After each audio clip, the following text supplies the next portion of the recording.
let's go with questions. New Hampshire. New Hampshire resident. Mark, AARP. Thank you, Jim.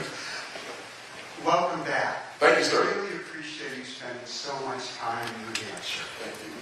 And with that, more than 1 in 5 New Hampshire residents, 317,389 people, receive Social Security benefits. Part of the reason for that is that New Hampshire's Social Security plays a big role in poverty reduction. 1/3 of Granite Staters aged 65 and older would be living in poverty were it not for Social Security. 41% of individuals 65 and older live in families that rely on the program for at least half of their income. How will you protect Social Security for them, my children, and my grandchildren? Thank you. Absolutely. Thank you for the question, Mark, and thank you for the AARP. As you recognize, as a former senior member on the Republican side of the Asian Committee, I spent a lot of time thinking about this issue and tackling some of the issues around the Social Security and Medicare. We spend about, as a nation, around $1.1 trillion less on Social Security, another $750 billion, $747 thereabouts, on Medicare. So it's a really important part of our programs that are permanent spending. And one of the ways that we protect it is by making sure that Congress has no ability to access those funds for any purpose whatsoever, period. Number one. Number two, we have to also grow our economy. If we don't grow our economy close to 5%, we will not have the revenue generation to meet the needs that we have on our permanent spending. If you think about the fact that 1.1 and the $747 billion you have to add to that, this year alone we're spending $570 or so billion on our interest only on our debt.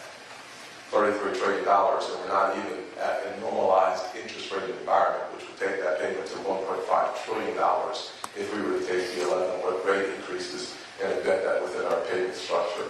So for us to actually have the resources necessary to meet our obligations, the first thing that we can do is grow our economy. If we grow our economy at 5%, use my build, not borrow plan, made in America as well, to create those 10 million new jobs, we could actually have trillions of dollars of economic activity in our economy, which would result in billions of dollars of new revenues to the Treasury. The second thing we have to do after we grow our economy is, frankly, we have to cut our spending. I think if we go back to our pre-pandemic levels of spending on the non-defense discretionary side, it would save us at least $500 billion immediately in the next few years. But long term, I believe that as you watch the trajectory of spending where we are today versus going back to the 2019 levels of spending, it's going to cost you a couple $1 trillion. So if we do those two things, we're heading in the right direction. Third thing I would say, that having a president who, on purpose, overspends by 40%, as we're seeing this year, but our revenue stream is $4.8, $4.9 trillion. He created a budget at $7 trillion. That imperils all of our permanent spending programs.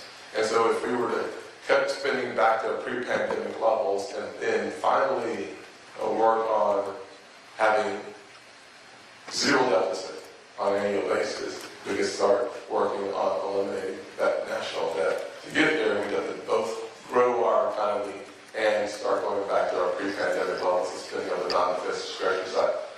Final thing I'll tell you is that when you understand the actual permanent side of spending, it's not just Social Security at 1.1 or Medicare at $750 or the debt at $572. It's also Medicaid in the $300 billion range, Obamacare in the $200 billion range. You have to add on top of that our veteran benefits that need to be increased from my perspective over $400 billion.